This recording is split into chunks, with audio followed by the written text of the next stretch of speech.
하나님 아버지, 코로나19로부터 우리들을 지키시고 이 시간 하나님께 예배드리게 하심을 감사드립니다. 두렵고 불안한 상황 가운데서 오직 빛 대신 예수 그리스도를 바라보게 하여 주시옵소서. 주님만 의지하며 나아가는 하나님의 백성이 되게 하여 주시옵소서.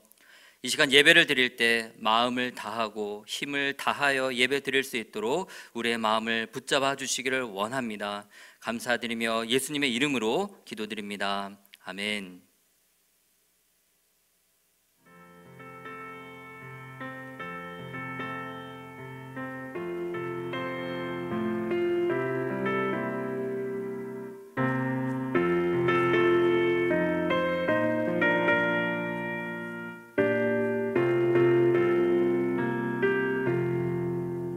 날 대속하신 예수께 내 생명 모두 드리니 늘 진실하게 하소서.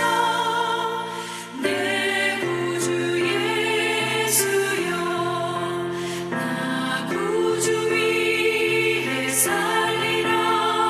내 기쁨 한량 없으리. 내 갈 길이 인도하소서. 내 구주 예수여.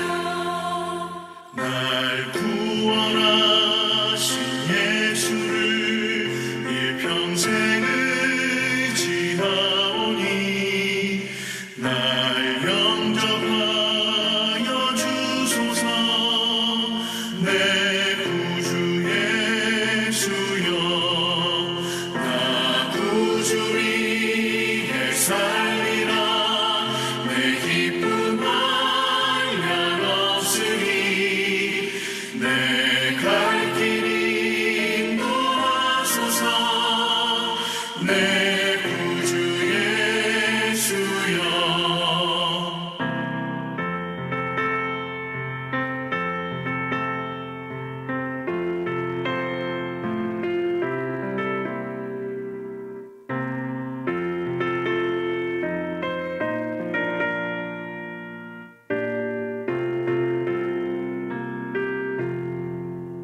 주 십자가에 달리사 날 자유하게 했으니 내 몸과 마음을 주 위에 다 쓰게 하소서. 나 구주 위에 살리라. 내 기쁨 한량 없으리. 내 갈 길이 인도하소서. 내 구주 예수여.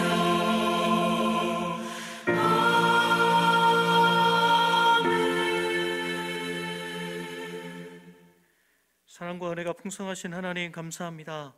이 시간 모든 역사의 주관자 되시며 우리의 주인 되시는 주님 앞에 예배자로 나아가게 하심을 감사합니다. 우리들의 마음에 주님의 권위를 인정하고 주님만을 모실 때 정의의 하나님, 공의의 하나님, 공평의 하나님께서 가장 선한 길로, 의의 길로 우리를 인도하여 주시옵소서. 능력도 중요하고 안정된 삶도 중요하고 물질도 중요하지만 세상 사람들처럼 그것만 바라보며 걱정과 염려와 근심에 파묻혀 살아가는 것이 아니라 그것들도 책임져 주실 주님만을 바라보게 하여 주시옵소서. 요즘 급격하게 바뀐 차가운 바람을 느끼며 계절의 변화를 체감합니다. 코로나의 불확실함과 어김없이 찾아오는 계절의 확실함 사이에 혼란스러운 마음이 들기도 하지만 그러나 그 속에 하나님의 섭리와 선한 인도하심을 바라볼 수 있는 작은 믿음을 우리들에게 허락하여 주시옵소서. 확실함과 불확실함이 뒤섞여 가는 것이 인생이기에 인생에 대한 고찰과 신앙에 대한 성찰로 조금씩 깊어져 가고 익어져가는 우리들이 되게 하여 주시옵소서. 세강교회와 육창진 담임 목사님을 위해서 기도합니다. 담임 목사님에게 영육간의 강건함을 허락하여 주시고 사모님과 또 자녀들 가정 모두에게 하나님의 은총과 보호하심을 부어 주시옵소서. 특별히 담임 목사님을 통해 선포된 하나님의 말씀이 이 시대에 보이지 않는 부정하고 악한 것들을 쪼개고 깨트리며 영원한 생명을 약동하게 하며 어둠을 밝히는 등불과 같은 말씀이 되게 하여 주시옵소서. 선포된 하나님의 말씀이 교회와 성도들과 성도들의 각 삶의 영역을 뛰어넘어 이 시대와 이 민족과 이 나라의 위로와 회복의 메시지가 되게 하여 주시옵소서. 이 교회 공동체를 섬기는 모든 교육자, 중직자, 직분자, 성도들 한 사람 한 사람을 주님께서 기억하시고 축복하시며 주님의 마음을 허락하여 주시옵소서. 코로나19로 많은 이들이 아파하고 신음하고 있습니다.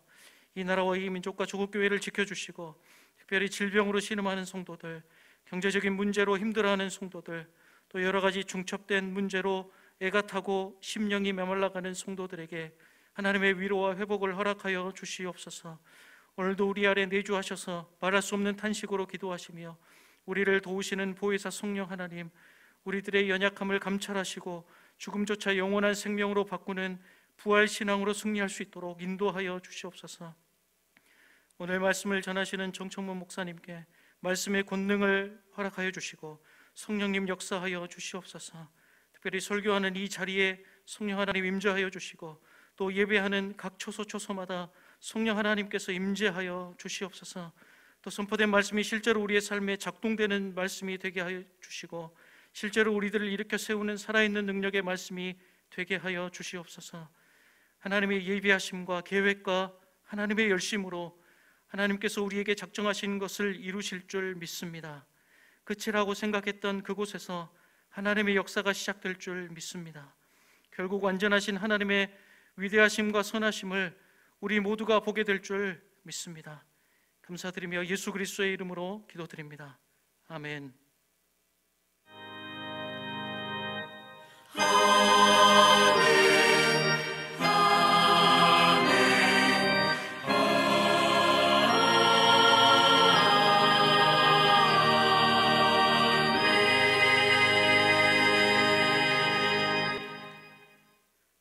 오늘 우리에게 주시는 하나님의 말씀은 민수기 7장 1절부터 5절까지의 말씀입니다.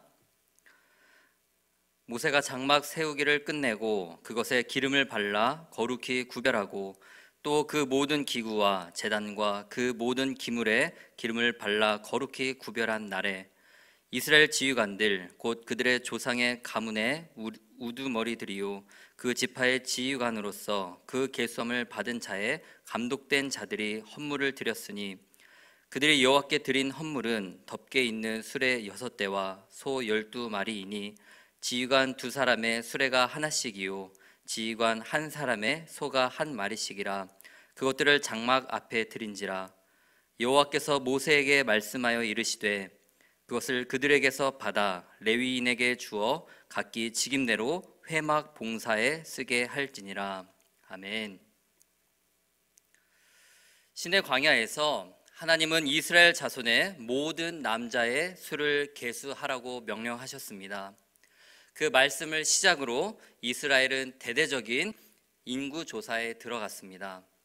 이것이 민수기의 시작입니다. 20세 이상 싸움에 나갈 자들을 기준으로 계수하였는데요. 싸움에 나갈 수 있는 사람만 60만 3,550명이었습니다. 여자와 나이 많은 어르신, 또 어린이와 20세 이하, 그리고 애굽에서 함께 나왔던 잡족까지 포함한다면 200만 명이 좋게 넘는 대집단입니다. 이 장에는 성막을 중심으로 진영이 배치되었으며 행군 순서도 정해졌습니다. 뿐만 아니라 성소와 성막에서 일할 수 있는 레위 지파의 계수까지 맞춰졌습니다. 이로써 가나안을 향하여 행진할 수 있는 모든 준비가 맞춰지게 된 것입니다. 그런데 이스라엘은 아직 시내 광야에 머물러 있습니다. 가나안 땅으로 나아가기 위한 어떤 준비가 더 필요한 것일까요? 민수기 7장은 한 날에 있었던 일을 기록하고 있습니다. 그 날이 어떤 날이었는지를 1절을 보면 알 수 있는데요. 모세가 성막의 제작을 끝내고 또 성막과 모든 기구, 제단에 기름을 발라 거룩하게 구별한 날이라고 합니다. 본문의 배경을 좀 더 추적해 보면 모세가 성막을 세웠을 때의 날짜를 찾을 수 있습니다. 출애굽기 40장 17절 말씀입니다. 모세가 성막에 관한 모든 것을 완성한 날은 둘째 해 첫째 달 초하루라고 정확하게 명시되어 있습니다. 그렇다면 시간상으로 맞지 않는 것이 있습니다. 민수기 1장 1절에 인수 계수를 시작한 때는 출애굽 후 둘째 해 둘째 달 첫날입니다. 1장의 인구 조사부터 이후 6장까지 시간 순서대로 기록이 되어 있습니다. 그런데 민수기 7장의 내용은 모세가 성막 봉헌을 한 날은 둘째 해 첫째 달 첫날의 일로 인구 조사를 시작한 때보다 약 한 달 정도 시간이 앞서는 것을 보게 됩니다. 인구 개소를 완료하고 또 진영 배치와 행진 순서까지 다 정하고 난 이후에 바로 행진하지 않고 이렇게 시간을 거슬러 올라가 성막 봉헌의 날이 있었던 일을 기록한 이유가 무엇일까요? 7장에는 다음 광야의 여정으로 나아가기 위한 과정이 남아 있음을 발견할 수 있습니다. 본장은 모세가 성막을 거룩하게 구별한 날 12지파의 각 지휘관들이 봉헌을 하는 것이 주된 내용입니다.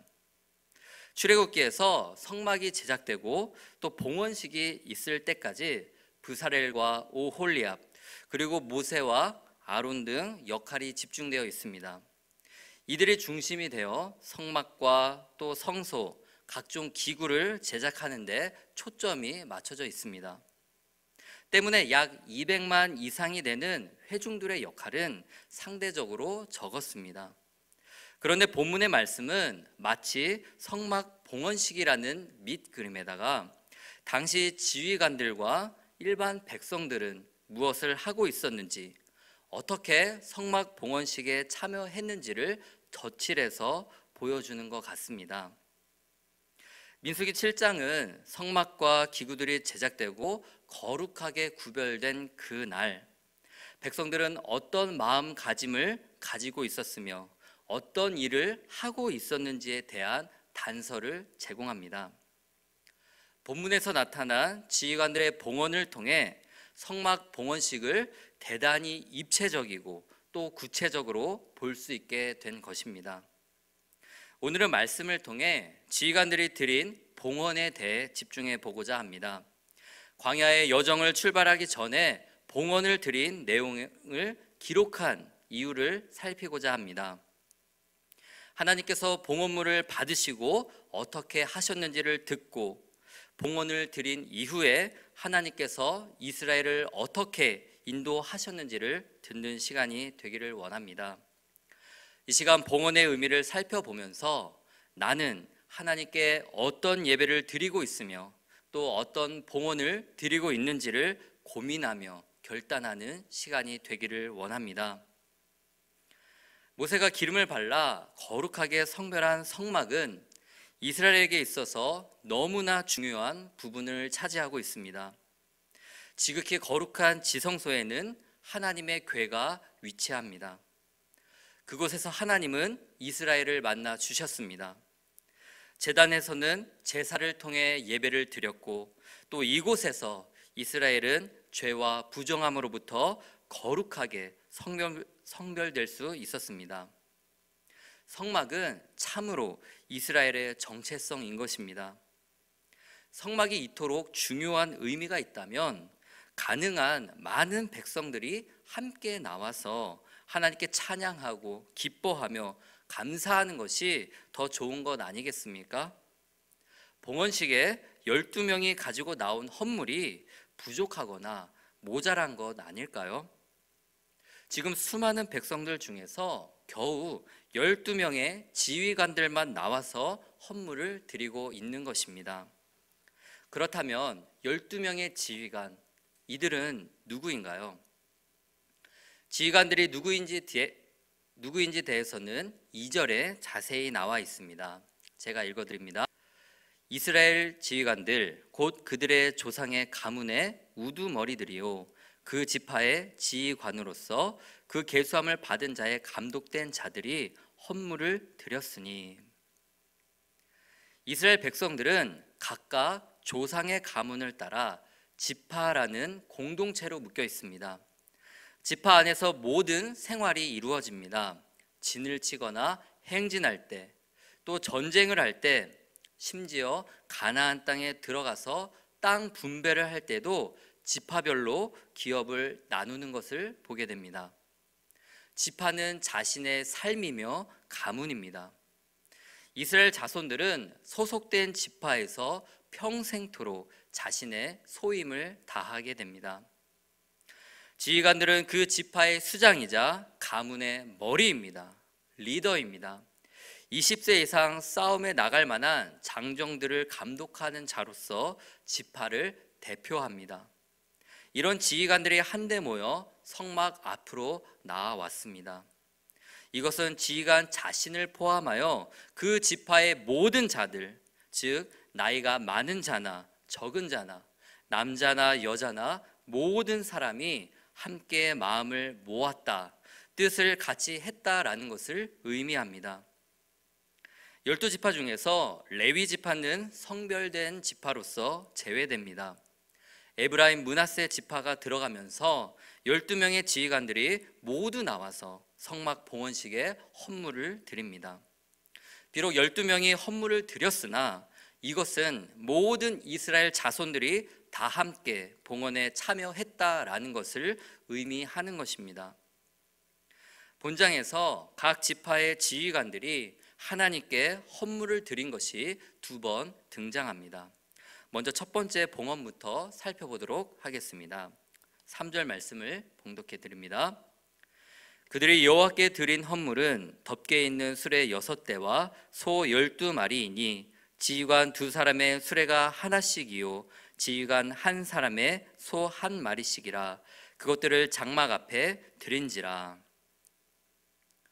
첫 번째 헌물은 성막을 위한 헌물입니다. 지휘관들은 하나님께 봉헌하기 위해 성막 앞으로 가까이 나왔습니다. 2명이 한 조가 되어 덮개 있는 수레를 한 대씩 헌물합니다. 수레는 공동 헌물입니다. 개인 봉헌으로는 지휘관 1사람당 소 1마리씩을 가져다가 장막 앞에서 하나님께 드렸습니다. 총 6대의 수레와 12마리의 소를 드린 것입니다. 지파의 대표자들이 드린 이 헌물을 하나님께서 기쁘게 받으셨습니다. 그리고 모세를 통해 그 헌물을 어디에 어떻게 사용할지를 자세하게 말씀하십니다. 5절의 말씀입니다. 그것을 그들에게서 받아 레위인에게 주어 각기 직임대로 회막 봉사에 쓰게 할지니라. 아멘. 하나님께서 봉헌물들을 레위인에게 주라고 명하셨고 또 회막의 직임대로 사용하라고 말씀하셨습니다. 모세는 하나님의 말씀대로 봉헌물들을 레위인에게 주었습니다. 지휘관들이 드린 헌물들이 레위 지파에게 전달되었습니다. 7절부터 9절까지 게르손, 므라리, 고앗 자손에게 봉헌물이 분배되는 것이 나옵니다. 게르손 자손들에게는 수레들과 소 4마리를 주었습니다. 므라리 자손에게는 수레 넷과 소 8마리가 분배되었습니다. 그런데 고앗 자손에게는 돌아간 것이 하나도 없습니다. 게르손, 므라리, 고앗 이렇게 세 자손들에게로 봉헌물이 간다면 수레 2대씩과 또 소 4마리씩 균등하게 분배해 주어야 되지 않을까요? 그것이 합리적인 분배인 것 같습니다. 그렇다면 어느 자손이 많이 받았는지 또 적게 받았는지 불만이 없고 또 회막 봉사를 위해 수레나 소를 잘 활용할 수 있었을 것입니다. 봉헌물들이 다르게 분배된 것을 보면 오해의 소지가 있을 정도로 차별된 것 같아 보입니다. 므라리가 가장 많이 받았고 고앗 자손은 하나도 받지 못했기 때문입니다. 그러나 5절 말씀을 자세히 보시면 하나님께서 각기 직임대로 회막 봉사에 쓰게 하라라고 말씀합니다. 민수기 4장에서 레위 지파 세 자손에 대한 각기 직임이 기록되어 있습니다. 게르솜 자손이 맡은 일은 성막의 휘장, 성막 덮개, 뜰의 휘장과 문 등을 담당하였습니다. 부피가 크고 무거운 것들이기 때문에 수레와 소가 필요한 것입니다. 게르솜 자손들의 직임을 돕는 사람들로 제사장 아론의 아들 이다말이 편성되었습니다. 이렇게 게르솜 자손에게는 수레가 2대, 그리고 수레 한 대당 소 2마리가 끌 수 있도록 분배가 된 것입니다.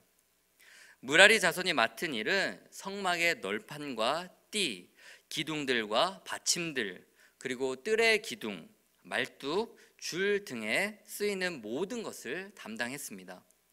무라리 자손들이 맡은 이 기구들은 대단히 무겁고 부피가 가장 큰 것들이었습니다. 때문에 수레 4대와 소 8마리가 주어진 것입니다.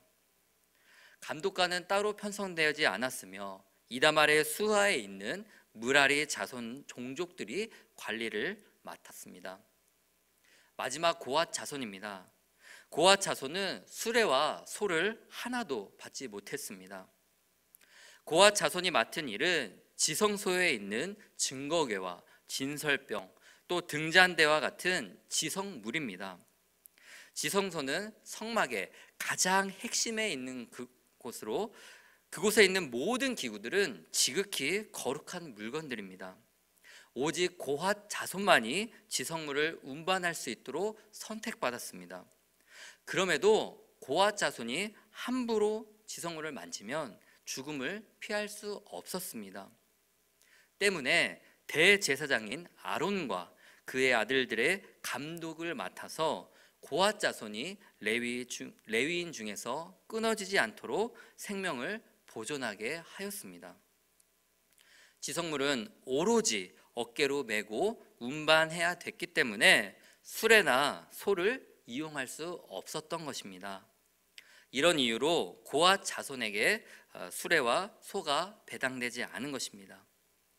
이처럼 지휘관들은 봉헌을 통해 성막을 운반하는 데 필요한 기구와 물자가 조달되었고 또 회막 봉사로 섬기는 데 사용되었던 것을 알 수 있습니다. 이제 곧 이스라엘 백성들은 또다시 가나안 땅을 향해 행진하게 될 것입니다.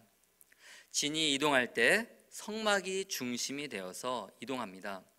성막을 이동할 때 수레와 또 수레를 끄는 소는 없어서는 안 될 수단입니다. 안전하고 쾌적하게 운반할 수 있는 필수품이죠.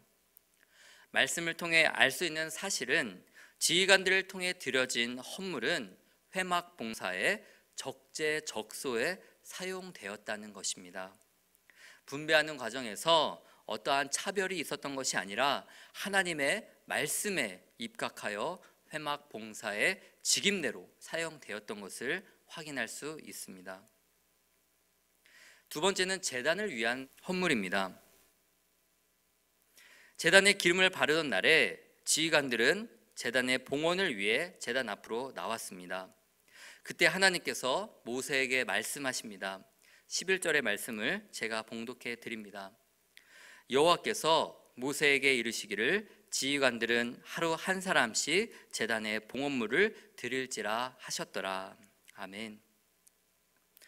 지휘관들은 하루 한 사람씩 제단에 봉헌물을 드리라는 말씀입니다. 이후 12절부터 83절까지 상당히 긴 지면을 사용하여 봉헌한 내용이 기록되어 있습니다. 어느 지파 누구의 아들이 언급된 후에 지휘관의 이름이 나옵니다. 그리고 헌물의 내용이 나열됩니다. 두 번째, 지휘관들이 드린 헌물들은 여러 가지 특징을 발견할 수 있습니다. 첫 번째, 하나님의 말씀대로 헌물을 제단 앞에서 드려졌습니다. 그리고 하루에 한 지파씩 봉헌을 드려야 합니다. 12지파이니 총 12일이 진행됩니다.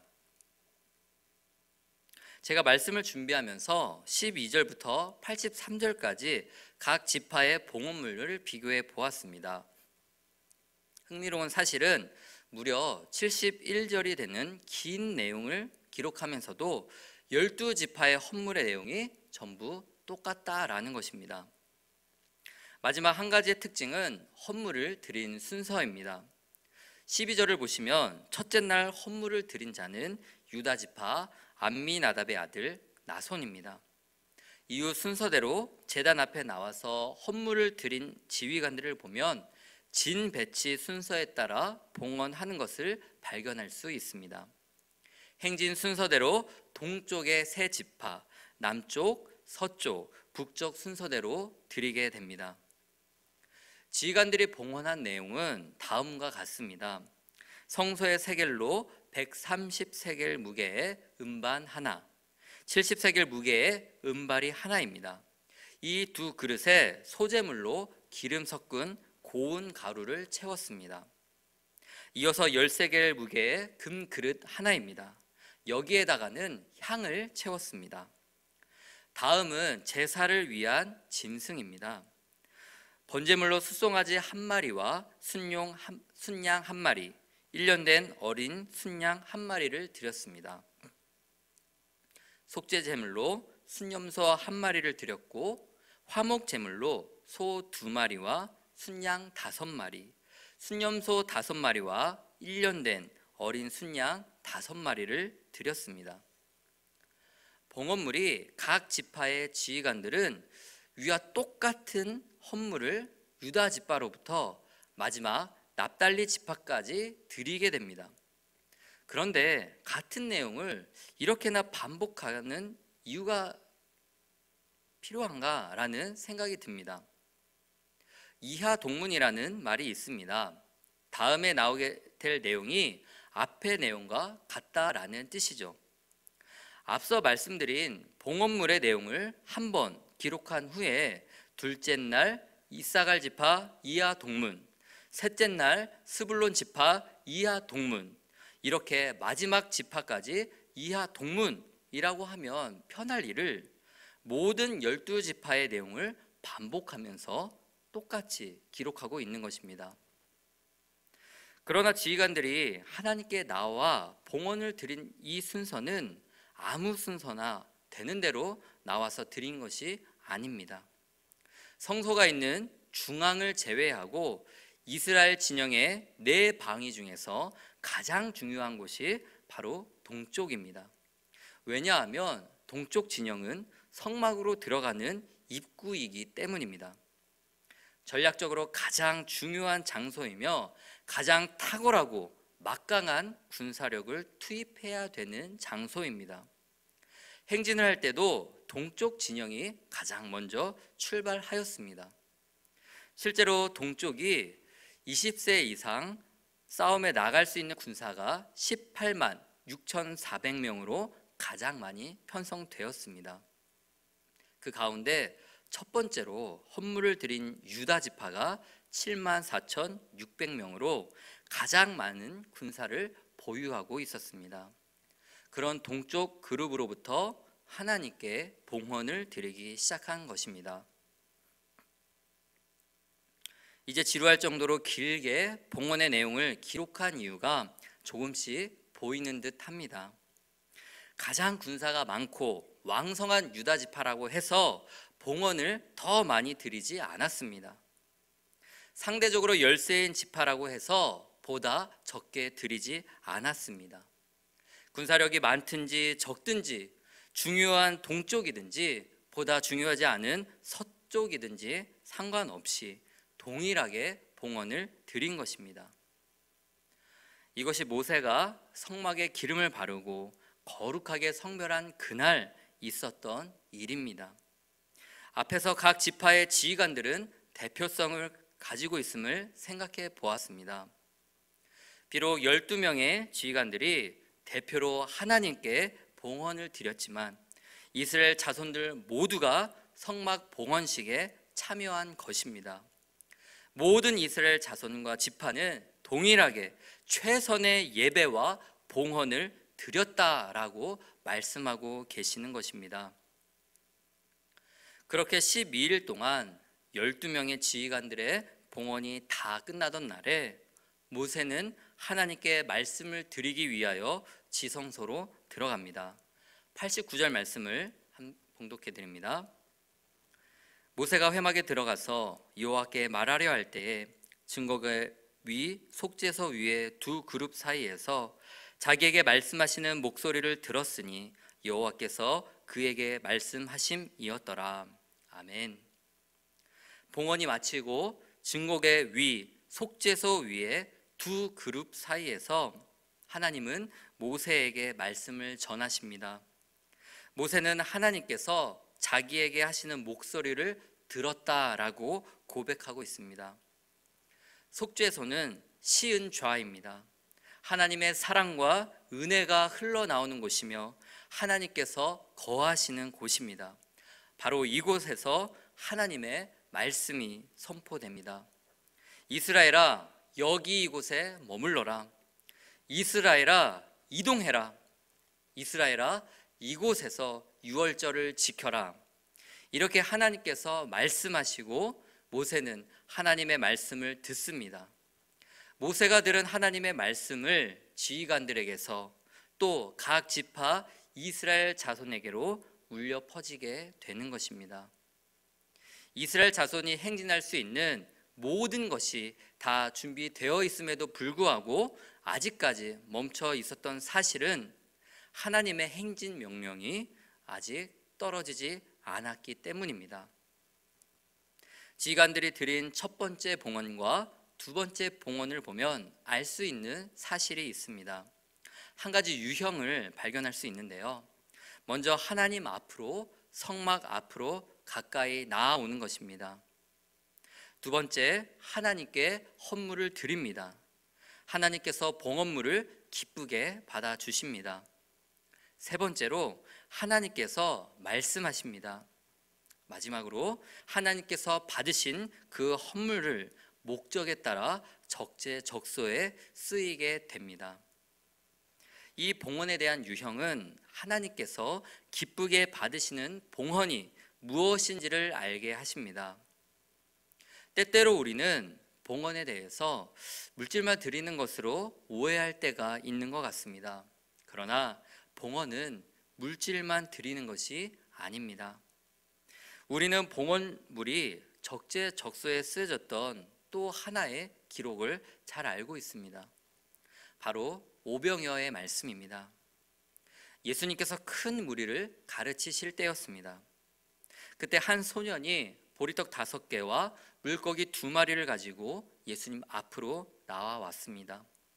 그리고 자신이 먹어야 할 도시락을 예수님께 드렸습니다. 비록 성인 한 명이 먹었을 때 배도 채우기 어려운 작은 도시락이었지만 예수님께서는 그 도시락을 받아 드시고 말씀하십니다. 사람들로 앉게 하십니다. 그리고 떡을 들어 축사하셨습니다. 떡과 고기를 나누시면서 남은 조각을 거두고 버리는 것이 없게 하라라고 말씀하셨습니다.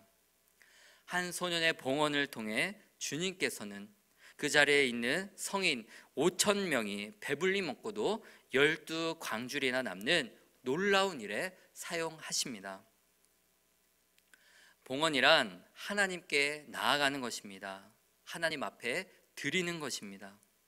오늘 말씀에 12명의 지휘관들은 성막 앞으로 제단 가까이 나아왔습니다.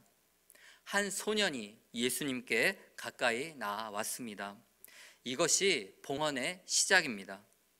봉헌은 물질 이전에 나 자신을 하나님께 드리는 것입니다. 나 자신을 하나님의 소유로 드릴 때 진정한 봉헌이 시작되는 줄 믿습니다. 그럴 때 하나님께서 우리의 봉헌을 기쁘게 받아주십니다. 그리고 우리가 가야 할지 또 서야 할지 무엇을 해야 할지를 말씀해 주십니다. 그 후에 지휘관들처럼 한 소년처럼 하나님의 계획과 목적에 따라 사용하시는 것을 경험하게 되는 것입니다. 오늘 지휘관들과 이스라엘 자손들이 하나님께 봉헌을 드린 모습을 통해 우리의 예배와 봉헌을 드리는 모습을 돌아볼 수 있습니다. 비록 이스라엘 자손의 때마다 하나님과 모세를 원망하며 불평을 늘어놓았지만 성막 봉헌식을 하는 그 순간만큼은 정말 마음을 다하고 생명을 다하고 힘을 다하여서 하나님께 예배드렸습니다. 그 증거가 무엇입니까? 지휘관들이 봉헌을 드릴 때마다 하나님께서 말씀으로 응답하셨습니다. 다음 이스라엘이 할 일에 대해서 알려주셨습니다. 오늘 말씀을 통해 기억해야 할 것이 있습니다. 첫 번째, 하나님께서 우리가 드린 봉헌을 기쁘게 받으신다는 것입니다. 두 번째로, 하나님의 계획에 맞게 사용하십니다. 세 번째는 하나님께서 헌신된 자들을 찾으신다라고 말씀하십니다. 그렇다면 나는 하나님께서 기쁘시게 받으시는 예배, 봉헌을 드리고 있는지 우리의 모습을 돌아보면 좋겠습니다. 우리는 지금 유례없는 코로나 팬데믹 상황 가운데 있습니다. 코로나가 있기 전에는 초미세먼지가 와도 마스크를 잘 안 하고 다녔습니다. 처음에 마스크가 너무나 불편했고 모든 것이 불편했습니다. 그러나 지금은 마스크가 많이 익숙해졌습니다. 이제는 마스크를 하고 있어도 전혀 불편한 줄 모릅니다. 오히려 마스크 안 한 사람을 보면 혐오의 대상이 되었지요. 코로나 시대에 이제는 익숙함을 넘어서 안일함과 무덤덤함 그리고 무기력함이 찾아오는 때인 것 같습니다. 이럴 때 우리는 어떻게 하면 하나님께서 기뻐하시는 예배, 봉헌을 드릴 수 있을까요? 본문 말씀을 통해 봉헌은 물질만 드리고 끝나는 것이 아님을 확인해 보았습니다. 봉헌은 물질뿐만이 아니라 나 자신을 하나님 앞에 가까이 나오는 것입니다. 하나님께 나 자신을 드리는 것입니다. 말씀은 하나님 앞으로 또 제단 앞으로 나오라라고 하십니다. 그러나 우리의 현실을 볼 때 주일에 주님 앞에 나와서 예배를 드릴 수 없는 현실입니다. 코로나19로 우리는 온라인 예배를 드리게 된 지 오래입니다. 그러나 온라인 예배도 예배입니다. 비록 집중하기는 힘들지만 우리는 이 시간을 간절히 사모하며 힘을 다해 생명을 다해 목숨을 다해 예배를 드려야 할 것입니다. 이제 우리와 다음 세대는 삶의 예배, 가정 예배에 대한 필요성이 더욱 강조되는 시대에 살고 있습니다. 온라인 예배, 가정 예배, 삶의 예배가 성공적인 예배가 될 수 있는 비결은 코람데오, 즉 매일 하나님 앞에 선 자와 같은 신앙으로 살아가야 할 때입니다. 고린도전서 10장 31절 말씀에는 이렇게 기록되어 있습니다. 그런즉 너희가 먹든지 마시든지 무엇을 하든지 다 하나님의 영광을 위하여 하라라고 말씀하십니다. 사도 바울은 지금보다 더 예배드리기 어렵고 더 가혹한 상황 가운데서도 예배를 드렸습니다. 그것은 바로 코람데오의 신앙을 가진 자의 삶의 예배, 삶의 봉헌의 모습임을 잊지 마시기를 바랍니다. 이것이 코로나 팬데믹을 힘있게 극복하는 그리스도인의 모습임을 기억하시기를 바랍니다. 지휘관들의 봉헌을 보며 대표성의 원리를 생각해 보았습니다. 12명의 지휘관들은 모든 지파, 모든 이스라엘 자손들을 대표합니다. 오늘 말씀을 의지하며 하나님께서 나를 우리 가정 가운데 또 나의 일터에서 사회에서 내가 생활하는 모든 삶의 현장 가운데 예수 그리스도를 전하는 대표자로 세우셨습니다. 이 사실을 믿는 저와 여러분이 되기를 소망합니다. 내가 예수 그리스도를 전하는 대표자라고 한다면 우리의 삶은 더욱 예수 그리스도를 닮아가야 합니다. 왜냐하면 나의 가족과 믿지 않는 직장 동료들, 이웃들이 우리의 모습을 통해 예수님을 보기 때문입니다. 로마서 12장 1절부터 2절까지는 우리가 이 세대에서 어떤 예배자의 모습으로 세워져야 하는지를 깨닫게 하십니다. 그러므로 형제들아, 내가 하나님의 모든 자비하심으로 너희를 권하노니 너희 몸을 하나님이 기뻐하시는 거룩한 산 제물로 드리라. 이는 너희가 드릴 영적 예배니라. 너희는 이 세대를 본받지 말고 오직 마음을 새롭게 함으로 변화를 받아 하나님의 선하시고 기뻐하시고 온전하신 뜻이 무엇인지를 분별하도록 하라. 아멘. 그렇습니다. 하나님께서 기뻐하시는 예배와 봉헌은 우리 몸을 하나님께서 기뻐하시는 거룩한 산 제물로 드리는 것입니다. 이것이 오늘을 살아가는 우리가 드릴 수 있는 영적 예배라고 말씀합니다. 우리는 사랑과 섬김의 본을 보여주신 예수님을 닮아 이 세대를 본받지 말고 오직 마음을 새롭게 함으로 변화를 받아 하나님의 선하시고 기뻐하시고 온전한 뜻이 무엇인지를 분별하며 살아가는 대표자임을 믿습니다. 이 사실을 기억하여 하나님 앞으로 나아가기를 소망합니다. 하나님께 기쁨의 예배와 봉헌을 드리고 하나님의 말씀을 통해 하나님의 크신 계획에 쓰임 받으시는 저와 새광교회 모든 성도님들이 되시기를 원합니다. 기도드립니다. 하나님 아버지, 오늘 말씀을 통하여 하나님께서 기뻐하시는 예배와 봉헌이 무엇인지 생각해 보게 하심을 감사드립니다. 이 시간 하나님께서 찾으시는 예배자가 되기를 원합니다. 나의 가장 귀한 것을 주님께 드리며 마침내 내 자신을 온전히 하나님께 드리고 결단하며 나오기를 소망합니다. 그리고 우리를 하나님의 크신 계획에 마음껏 사용하여 주시옵소서. 지금은 우리 주 예수 그리스도의 은혜와 하나님 아버지의 끝이 없는 사랑하심과 성령 하나님의 위로하심이 교통하심이 나 자신을 하나님께 드리기로 결단하고 예수 그리스도로 전하는 대표자로서 오직 하나님의 영광을 위하여 살기로 다짐하는 새광교회 모든 성도 머리 위에 이제로부터 영원토록 함께 있을지어다. 아멘. 이 시간 우리와 함께 통성으로 기도하기를 원합니다. 먼저 오늘 주신 말씀을 놓고 함께 기도합니다. 지금까지 온전한 예배와 봉헌을 드리지 못했다면 회개하기를 원합니다. 그리고 주님 앞에 나아가기를 소망합니다. 날마다 하나님 앞에 선 자의 신앙을 가지고 나 자신을 주님께 드릴 수 있도록 인도하여 주시옵소서. 날마다 주님께 더 가까이 나아갈 수 있도록 인도해 주시고 주님의 일에 귀하게 사용되게 하여 주시옵소서. 우리 다 함께 주여 한번 외치시고 통성으로 기도하겠습니다. 주여!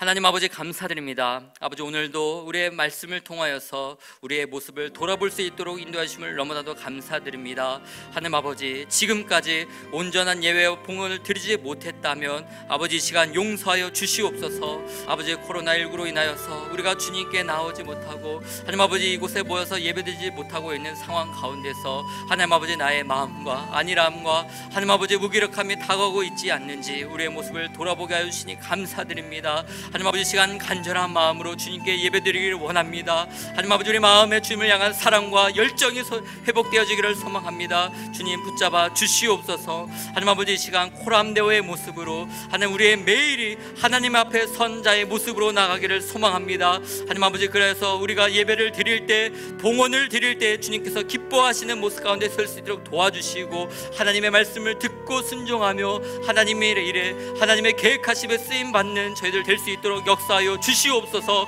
하나님 아버지, 코로나19로 인하여서 우리가 너무나 무기력하게 살아가고 있습니다. 하나님 아버지, 이때 주의 백성들을 불쌍히 여겨주시고 긍휼히 여겨주시기를 원합니다. 하나님, 우리가 오직 주님의 말씀을 붙들고 아버지 이 시대를 분별하며 하나님의 말씀으로 무장하여 나아갈 수 있는 저희들 될 수 있도록 역사하여 주시옵소서. 하나님 아버지, 우리의 모습을 통하여서 많은 믿지 않는 영혼들이 주님을 알게 하여 주시고 주님께로 나오는데 사용되어지는 저희들 될 수 있도록 하나님 예수 그리스도를 전하는 대표자로 사용되어질 수 있도록 인도하여 주시기 간절히 빌고 원합니다. 하나님 아버지, 우리를 불쌍히 여겨주시옵소서.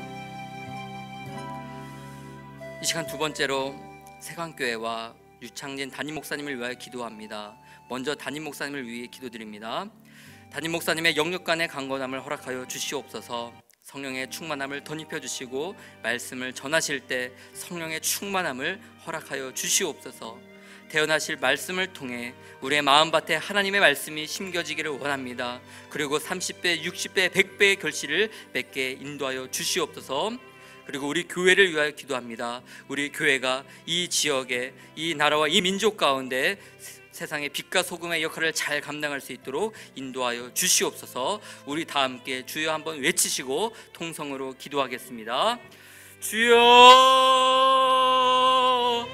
하나님 아버지 감사드립니다. 하나님 아버지, 이 시간 우리 교회와 하나님 사랑하시는 담임 목사님을 위하여 기도할 수 있는 은혜를 베풀어 주심을 감사합니다. 하나님 아버지, 우리 담임 목사님을 붙잡아 주시옵소서. 하나님 유창진 담임 목사님의 영육간의 강건함을 붙잡아 주시고 하나님 아버지 성령의 충만함을 덧입혀 주시옵소서. 하나님 아버지 말씀을 전하실 때 아버지 성령의 충만함으로 하나님의 말씀을 대언하실 때 그 말씀이 힘이 있어 하나님 아버지 듣는 우리 모든 성도들의 마음밭에 심겨지게 되기를 원합니다. 하나님 아버지 그 말씀이 심겨져서 아버지 우리가 그 말씀대로 살지 않고는 견딜 수 없는 마음을 허락하여 주시옵고 하나님 그 말씀을 순종하며 준행하며 나갈 수 있는 저희들 될 수 있도록 역사하여 주시기를 원합니다. 하나님 그 말씀이 우리의 마음에 심겨져서 30배, 60배, 100배의 결실을 맺게 하여 주시옵고 하나님 아버지 정말 우리가 하나님의 자녀로서 하나님 아버지 정말 주님의 말씀을 지키고 하나님의 말씀을 전하는 대표자로 살아가는데 조금도 부족함이 없는 저희들 될 수 있도록 역사하여 주시기를 간절히 원합니다.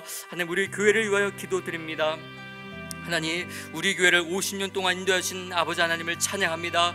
아버지 에베네셀 하나님을 찬양합니다. 영광받아 주시옵소서. 하나님 앞으로 달려갈 50년을 바라보면서 하나님 우리가 목사님과 함께 하나님 마음을 모으고 아버지 힘을 쏟고 아버지 주님께 나아갈 수 있는 저희들 될 수 있도록 역사하여 주시옵소서. 아버지 우리 다음 세대에도 하나님의 말씀을 가르치고 양육하며 이 다음 세대가 든든히 세워져 가며 성장해 나갈 수 있는 아버지 저희들 될 수 있도록 역사하여 주시기를 간절히 빌고 원합니다. 우리 마지막으로 나라와 민족을 위하여 기도하기 원합니다. 코로나 바이러스가 계속되는 이때에 하나님의 백성을 지켜주시옵소서. 삶의 예배와 가정 예배가 믿음 위에 굳건히 서게 하여 주시옵소서. 이 시간 우리의 자녀들을 위하여 기도합니다. 우리 다음 세대들이 주님의 말씀 가운데 든든히 세워질수록 도와주시고 그들의 건강과 학업을 붙잡아 주시옵소서. 방역하는 당국자들을 도와주시고 코로나가 조속히 종식될 수 있도록 우리 다 함께 주님의 이름 외치시고 통성으로 기도드리겠습니다. 주여, 하나님 아버지 이 시간 이 나라와 민족을 위하여 우리의 다음 세대를 위하여 기도합니다. 하나님 아버지 이 나라와 이 민족 그리고 이 세계를 주님 불쌍히 여겨주시고 긍휼히 여겨주시옵소서. 하나님 아버지 지금 많은 사람들이 코로나19로 인하여서 하나님 아버지 직장을 잃고 아버지의 건강을 잃고 살아가고 있습니다.